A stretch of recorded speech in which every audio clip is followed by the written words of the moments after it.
일단 저번 시간에 우리가 컨셉 단계에서 컨셉을 정할 때 중요한 점이 두 가지가 있었다고 했잖아요. 그게 첫 번째가 컨셉 P를 통해서 이 브랜드가 고객한테 제안하는 어떤 브랜드 효용이나 혜택, 핵심 혜택을 딱 도출을 하고, 그 다음 두 번째로 중요한 점이 고객의 인식 속에 어디에 위치를 해야 될지, 그런 이제 포지셔닝이 중요하다고 했었잖아. 그래서 저번 시간까지는 어쨌든 컨셉 P를 우리가 도출을 했었고, 오늘 같은 경우는 이제 포지셔닝 맵을 얘기를 한번 해보면 좋을 것 같은데, 일단 포지셔닝이라는 것 자체가 딱 우리 브랜드를 떠올렸을 때 고객 인식 어디에 일단 이미지가 잡혀 있는지 그거를 만드는 일이거든. 왜냐면 워낙 다양한 브랜드들도 많고 하나의 카테고리에 경쟁 브랜드도 많잖아. 그래서 우리가 어느 카테고리에 들어갈지가 중요하지. 그래야지 기존에 이미 사람들이 인식하고 있는 브랜드랑 함께 그룹핑 해가지고 생각을 하게 되다 보니까 포지셔닝도 생각보다 중요해. 그래서 보통 사람들이 어떤 특정 카테고리를 떠올렸을 때 평균 2개에서 7개 정도 브랜드를 떠올리니까 거기에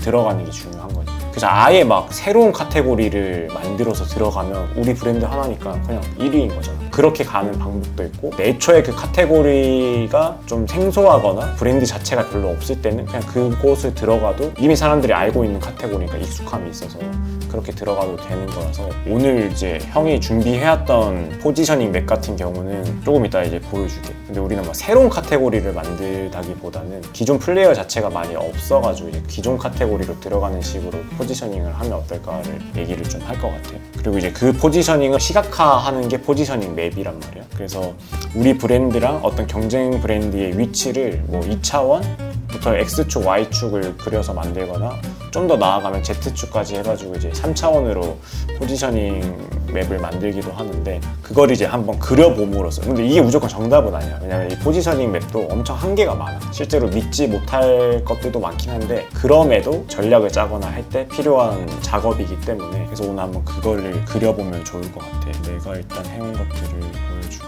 일단 X축, Y축으로 2차원 포지셔닝 맵을 만들어 왔어. 그러니까 이 맵의 전체적인 카테고리는 커뮤니티 브랜드로 잡았었어. X축 같은 경우는 타겟을 가지고 일단 설정을 했거든. 보편적인 곳인가 아니면 이제 특수적인 곳인가, 그래서 이제 넓은 타겟을 대상으로 하고 있는 브랜드인지 아니면 이제 좁은 타겟으로 하고 있는 브랜드인지를 봤었고, 그 다음에 커뮤니티의 특성상 가장 중요한 게 얼마만큼 이 커뮤니티 원들이 참여를 하는지, 그런 적극성이나 이런 게 중요하다고 봤거든. 그래서 적극적인 참여를 하거나 아니면 그런 참여를 유도하기 위해서 어떤 장치라든지 행동이 좀 높은지, 약간의 강제성이 있는지, 그리고 그렇지 않은지로 해서 Y축을 구성을 했었거든. 그래서 한번 맵을 한번 보면, 이거는 내가 조금 기존 포지셔닝 맵이랑 조금 한계점을 보완을 한 게, 보통은 4, 4분면을 나누면 각 분면마다 공간이 똑같아. 면적이 똑같거든. 근데 이제 그거의 한계는 어떤 곳은 시장이 엄청 넓을 수도 있고 어떤 곳은 시장이 좁을 수도 있잖아.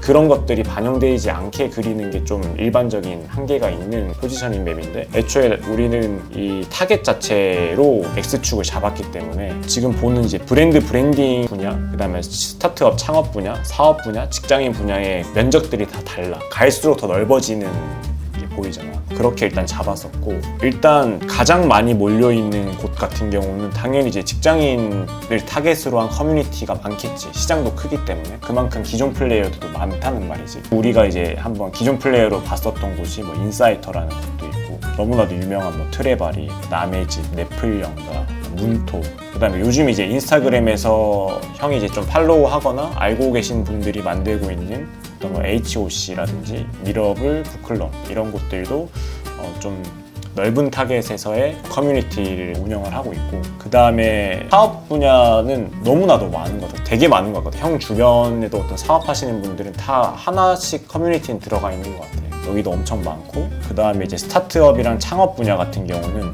뭐 프리즘 네트워크라는 곳과 SAG라는 스타트업 액티비티 그룹이라는 그런 곳들, 우측으로 좁은 타겟으로 갈수록 면적이 줄어들겠지. 그래서 여기는 크게 그렇게 많은 커뮤니티가 있진 않았고, 그 다음에 이제 우리가 집중해서 들어가야 되는 브랜딩 분야의 어떤 커뮤니티 같은 경우는 국내 최대 뭐 브랜드 커뮤니티라고 하는 비마이비라는 곳이 있고, 그 다음에 그 박효철 대표님이 운영하시는 이제 스몰 브랜드 연대라는 곳이 있어. 브랜딩 분야에서의 커뮤니티 같은 경우는 애초에 플레이어들도 별로 없고, 근데 기존에 플레이를 하고 있는 분들은 생각보다 소극적이야. 그러니까 그 커뮤니티원들이 활동하는 그런 것들이 많이 좀 수동적인 게 많아. 그 커뮤니티에서 예를 들어서 유명한 분을 초청을 해서 강연 열고, 그거 강연 듣고 끝나고 이제 거의 뭐 디프리 하거나 네트워킹 하는 그 정도의 활동들을 많이 하고 있거든. 그러니까 조금 소극적으로 볼 수 있지. 그래서 또 그런 장치들이나 행동들이 많이 없어. 그러다 보니까 우리 같은 경우는 그쪽이 아닌 이쪽을 지향을 해야겠지.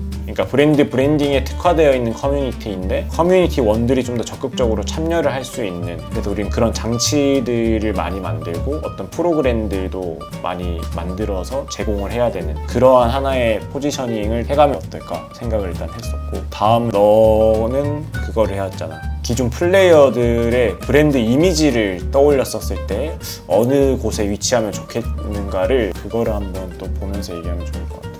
말씀드리면은 정보를 제공하는 그런 인사이트 제공자들, 그리고 또 함께 성장하는 커뮤니티, 이렇게 두 가지로 약간 분류를 했고, 그리고 친근한 이미지, 그리고 시크한 이미지, 이렇게 분류를 했었던 것 같아요. 근데 이걸 했을 때 시각적으로만 느껴지는 게 아니라 브랜드 자체를 떠올렸을 때 느껴지는 걸로 이렇게 했었던 것 같아요. 그래서 예를 들면 지금 현재 지브인 같은 경우에는 사람들한테 말하는 어조나 그리고 인스타에서 보여지는 그런 이미지들, 시각적인 것들 다 포함했을 때 그래도 함께 성장하는 인사이트를 제공하지만 뭔가 사람들하고 소통하는 그런 게 느껴졌거든요. 근데 이제 반면에 좀 다른 브랜드들, 뭐 스웨바이나 뭐 네플령과 라메집, 비마이비 사실 다 디자인은 잘 돼 있었다고 느꼈어요. 오히려 저희보다도 컨셉도 있고 디자인적으로는 좀 괜찮게 느껴졌던 것 같은데 되게 진입장벽이 높게 느껴졌던 것 같아요. 그래서 실제로 댓글들도 팔로우 수에 비해 너무 없었고, 저희는 디자인은 오히려 이들보다 떨어지지만 반응이 훨씬 좋잖아요. 댓글이나 통화하시는 분들이 많아서 그런 부분에서 되게 중요하게 느꼈던 것 같아요. 그러니까 일단은 예쁘고 되게 잘 정리된 것보다도 진짜 사람들하고 소통하고 함께 이렇게 대화하는 그런 게 느껴지게 하는 게 중요했던 것 같아요. 뭐 우리 같은 경우는 브랜드 관련된 시각적 자산은 하나도 없지. 그러니까 뭐 로고도 없고 하니까 당연히 그런 시각적인 부분에서는 경쟁력이 떨어지지만, 이제 그거를 이제 너가 채워야 되는 부분가 있지만 이제 그걸 채워나가면 되고, 그 전까지의 이미지나 그런 거는 계속 주로 소통하면서 어떤 내가 인사이트나 정보나 이런 거를 제공을 하긴 하지만, 그걸 넘어서 이제 오프라인으로도 내가 커피챗이라든지 하면서 실제 많이 소통을 하고 관계 형성을 많이 하려고 하잖아. 그래서 너가 그런 거를 많이 그냥 느꼈던 것 같아. 맞아요. 특히 근데 어조에서도 저희 같은 경우에는 인사이트를 얘기할 때 이렇게 뭐뭐 해야 합니다, 이렇게 하는 게 좋습니다라고 정보에서도 이렇게 말을 하듯이 하잖아요. 그런 포인트도 일단 좀 좋게 느꼈던 것 같아요. 그러니까 실제로 누가 지부인이 나한테 이렇게 얘기를 하는 거구나. 그래서 뭐 추천해준다, 권장한다, 뭐 이게 답이다 이런 식으로 나는 얘기하진 않으니까. 맞아요. 근데 다른 브랜드들은 좀 그런 부분이 제 생각에 좀 미약했던 것 같고, 그리고 컨셉적인 부분에서도 좀 많이 겹치는 부분이 있었던 것 같아요. 그러니까 정리 잘 되고 친근한 이미지, 인사이트 제공자, 뭔가 그런 포지션에서 약간 명확하게 분류되지 않은 브랜드들도 있었고, 제가 포지셔닝을 설정했던 거는 마인즈, 문토 이렇게 되게 따뜻하고 친근한 느낌보다도 어느 정도는 진지해야 한다고 생각했던 것 같아요. 그래서 마인즈나 문토보다는 살짝 안에 있는 진중한 모습이 있어야 될 것 같다고 생각을 했던 것 같고, 저희만의 이미지, 사람들하고 소통하고 있는 게 이미지적으로 잘 느껴지는 그런 포지셔닝을 해야겠다고 생각했던 것 같아요. 우리 어떻게 보면 핵심 가치 중에 하나가 지속성, 그게 이제 함께 상생하면서 어떤 생태계를 만들어가는 거다 보니까 그 이미지가 무조건 추구를 해야 될 것 같긴 해. 오케이, 좋은 것 같아.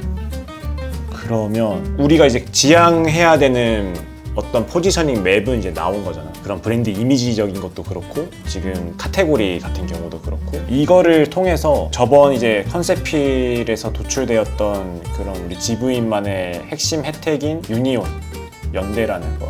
그래서 유니온이라는 연대라는 것 때문에 처음에 형이 포지셔닝 짤 때도 커뮤니티로 들어갔던 것도 있어. 이 두 개를 좀 합쳤었을 때 우리의 어떤 브랜드 컨셉으로 생각을 한 거는 이거를 한번 보면 좋을 것 같아. 그러니까 우리가 성장이라는 키워드로 거의 스타트를 했었잖아. GV인의 미션 자체가 작은 브랜드의 성장을 돕는 브랜드이기 때문에 핵심 키워드는 거의 성장이잖아. 근데 이 성장이란 말을 다시 바꾸면 이제 변화로 이제 바꿀 수가 있고, 그 변화를 시키기 위해서 우리 핵심 가치 세 가지가 도출이 됐고, 환경적인 부분을 봤을 때는 환경 이꼴 생태계로 볼 수 있고, 이 생태계를 또 다른 말로 보면 행성으로도 생각을 할 수 있다고 생각했어요. 그러니까 이 행성이라는 키워드가 왜 나왔었냐면, 일단 네이밍에서 좀 나온 것도 있는데, 우리가 지구에 살고 있기 때문에 지구인인 거니까. 근데 지구인이라고 하면 그러면 지구 행성이라는 곳이 있지 않을까 라고 생각을 해가지고 지구인 이꼴 지구 행성에 사는 사람 해서 이제 이 행성이라는 키워드 이꼴 생태계 이꼴 환경이 나온 거야.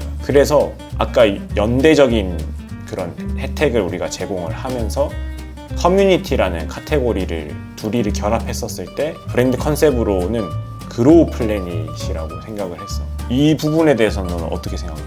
핵심같이 세 가지 어쨌든 컨셉에도 잘 담겨야 된다고 생각하는데 그런 세 가지 핵심 가치가 잘 표현된 컨셉인 것 같다고 생각했던 것 같아요. 성장하는 가능성, 지속성, 전문성, 그렇지. 뭔가 그거를 잘 함축한 단어이지 않나.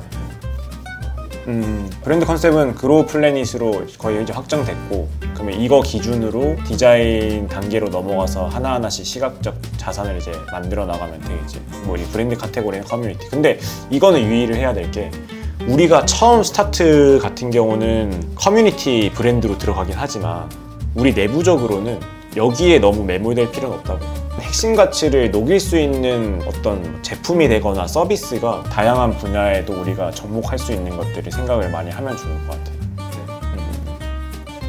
오케이, 그러면 GV인의 브랜드 컨셉은 뭐다? 그로우 플래닛이다. 오케이, 그걸로 결정을 하도록 하겠습니다. 네.